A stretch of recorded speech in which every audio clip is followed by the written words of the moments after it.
Hello and welcome to Post, the channel where we discuss all things hockey and all teams. Now, if you've seen my recent video, I've ranked my top 15 favorite players in the league, which does include goalies.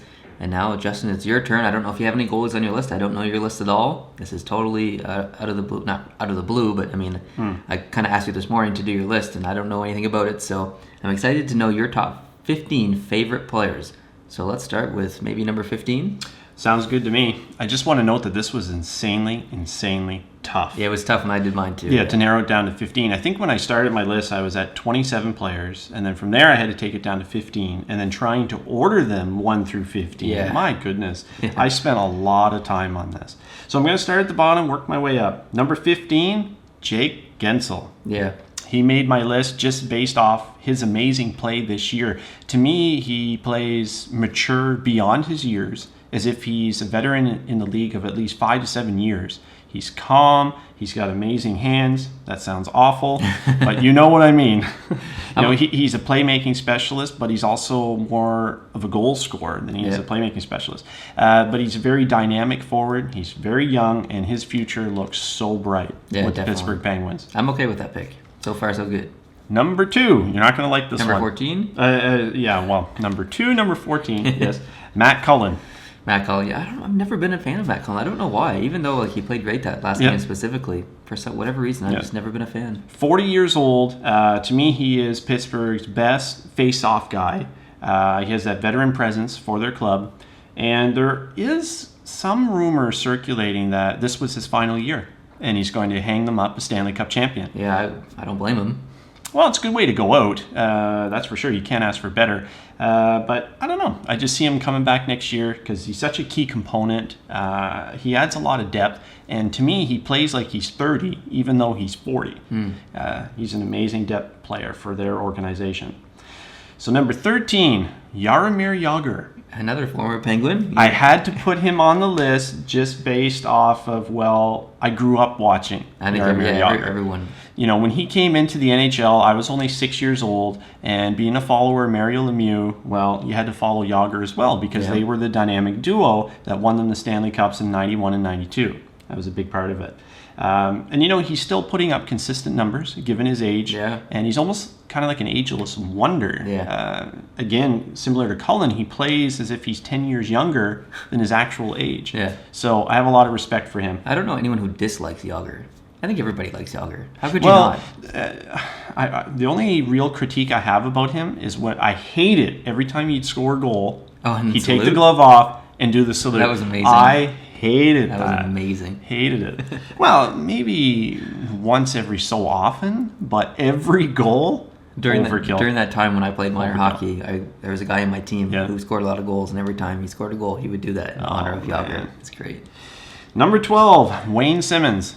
Wayne Simmonds. I love Simmonds. I love his two-way game, and I love his physicality to the game as well. To me, he is a great definition of the all-around hockey player. He can score, he can make plays, he can play defensively, and he can stick up for his teammates. Yeah, he'll fight. He's my favorite guy from Philadelphia. Number 11, Roberto Luongo. Yeah.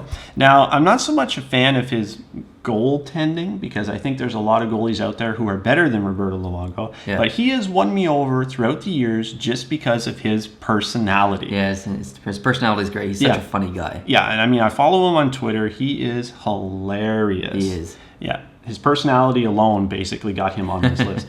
Number 10 is Hedman. Victor Hedman, very underrated, I think. Yeah, he is. He's very underrated. He's one of my favorite defensemen in the NHL. And I really think there should be more focus on him year after year and what he brings to the Tampa Bay Lightning. And I feel that he kind of gets shafted a little bit because he's such a good defenseman. He's such a good guy for their organization. And we just don't hear enough about him. Yeah, it's true.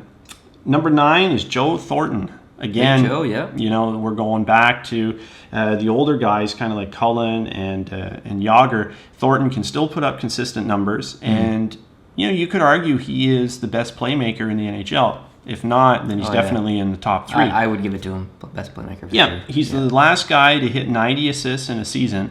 Not an easy thing to do, but Joe Thornton did it. He had over 90 assists. He was the last guy to do it. And he's playing through injuries this year in the playoffs. Yeah. So Yeah. Kudos to him. Steal your word from you. Yeah. Steal my word. Number 8 is Ryan Getzlaf. Oh, this might cause some controversy. I know there's a lot of Getzlaf haters out there. Well, he brings a lot of leadership qualities. He sure does. He's a very hard-nosed player. He's basically what I would classify as a power forward. Yeah, absolutely. And he's consistent. However, him and Perry kind of floundered a bit this year, but they really started to pour it on later on. And if it wasn't for the amazing play of Getzlaf, I don't think Anaheim would have even did anything in the playoffs. Yeah. Because when he stepped up his game, Anaheim had success. That's how important he is. Yeah, he's such a key player for Anaheim this year to in the that playoffs. Yeah. Number 7 is Connor McDavid. I don't know how you can't like Connor McDavid. He Just has his skill alone. Yeah, he has to be on this list because every time he is on the ice, much like a Crosby, much like an Erik Karlsson would be another great one. When they're on the ice, something's going to happen. Yeah. Whether a goal scored, a play is created, an offensive opportunity. Every time McDavid's on the ice, something is going to happen. He is hands down. There's another one of my saying. Hands down, the most gifted player to come into the NHL since Sidney Crosby. So obviously, there's a lot of eyes on this kid, and he's made my list. Now, he's not in the top 5 because, well, he's only been around for 2 years. But I'm sure in a year's time, maybe he'll climb up this list. Yeah, not to change the subject, but someone actually watched one of our older videos and counted how many times he said hands down in one video. I think it was 15. 15? Yeah. Maybe I should try to break that today. Maybe you should. Yeah. Number 6 is Holtby. Holtby? Okay. Yeah, I'm okay with that. Holtby is actually, I'll go ahead and say it. He's my favorite goalie in the NHL. Whoa. Yeah, he really is. He's calm, he's collected, and to me, I would put him in the top 3 in the NHL. Dang. I still say Carey Price is the best goalie, and Holtby would be number 2 for me, but for me, he is my favorite goalie. If you've ever watched any off-ice interviews with him, he's a really genuine, nice guy, too. Yeah, he is. That's nice. He is, and he does a lot of things, for various charities and organizations off the ice as well. So, he's a great human being in that regard.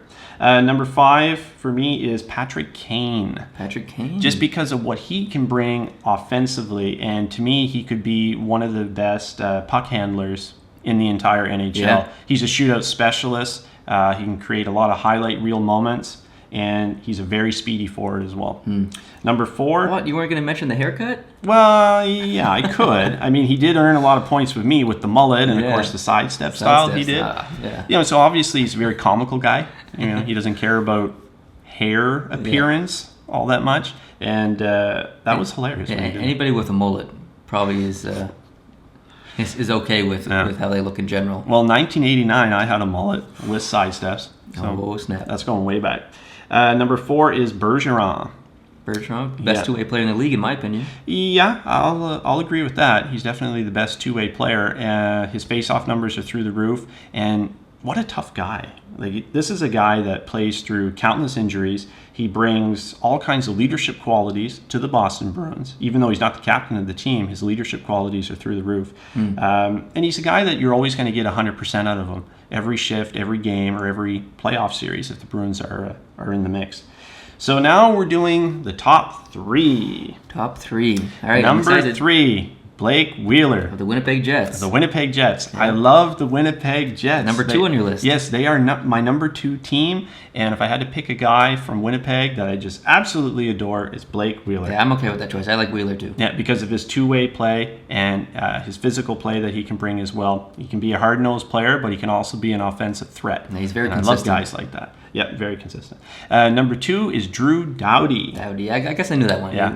My favorite defenseman in the NHL. He can be a hard-nosed defenseman. He can be an offensive defenseman. He can be a shutdown guy. To me, he is the best defenseman in the NHL. He's always laughing and having fun on the ice. He's hilarious, too, if you catch his sound bites. And number 1, the best player in the world, Sidney Crosby. Even though he's not my favorite player and not even close to my top 15, I don't think I can argue with that as of today or as of this week. They just won the Stanley Cup, his 3rd Stanley Cup. He probably is the best player in the world. Well, in the last year, he's won 2 Conn Smythes, 2 Stanley Cups, and the World Cup. And the World Cup. All in 12 months, yeah. All in 12 months. It's crazy. In reality, I mean, yeah, he's 29 years old, but what's left for him to accomplish in his career? He's literally won it all. And to me, even though he's not even 30 years old, he is, hands down, Yeah. a guy that's going to make it into the Hockey Hall of Fame. I agree. You know, he scored the golden goal in 2010. I mean, he's won 2 gold medals, 2 Art Ross, 3 Ted Lindsays, 2 Hart trophies. I mean, it just goes on and on, all of his accomplishments. And, you know, much like McDavid, when Crosby's on the ice, something's going to happen. He's going to make something happen, you know, create a play or just something. And it's always so exciting to watch him and what he's able to do and bring to the Pittsburgh Penguins. And he's kind of like the new age Lemieux for the Penguins. He's doing what Lemieux did in the early 90s for the Penguins. I mean, that's exactly what he's doing now. Yeah, absolutely. He is the face and the franchise of the Pittsburgh Penguins. All right. Well, I'm actually not too disappointed with your list. I thought for sure there's going to be some on there that I completely disagreed with, but there was only really one that I would like. Matt Cullen. What is wrong with poor Matt Cullen? I don't know, and I honestly don't know. It's just a feeling I get. I don't know what it is, but I've just never been a fan of the guy. I can't explain it. Crazy. Anyways, thank you very much for sharing your top 15 list with us. If you haven't seen my top 15 list, definitely go check out that video below. I'll try and link it in the description. If you like this video, hit the like button and comment down below and tell us your top 15 favorite players. Both of us definitely want to know. Otherwise, if you're new to this channel, hope you hit the subscribe button, and we'll see you in the next video. Adios.